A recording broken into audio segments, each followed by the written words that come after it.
ఈ 1631 రోజుల ఉద్యమాన్ని చూస్తే 1+6+3+1 = 11. జగన్మోహన్ రెడ్డి గారికి వచ్చిన సీట్లు 11. ఇది భగవంతుడు రాసిన స్క్రిప్ట్గా మేము భావిస్తా ఉన్నాం.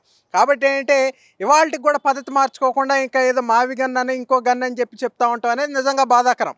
జగన్మోహన్ రెడ్డి గారు 2019 ఎన్నికలకు ముందు అమరావతి రాజధాని నేను ఇక్కడే ఇల్లు కట్టుకున్నానని చెప్పాడు.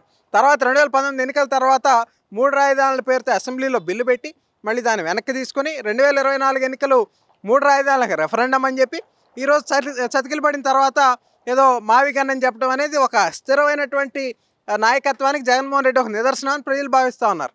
అయితే చంద్రబాబు గారు కానీ కూటమి ప్రభుత్వం కానీ 2014 అయినా 19 అయినా 24 అయినా ఇక ముందైనా సరే అమరావతి రాజధాని అనేది ఇది ఒక స్థిరమైన నాయకత్వానికి ఒక నిదర్శనం ఈ చట్టబద్ధత అనేది. కాబట్టి ప్రజలు గమనిస్తూ ఉన్నారు.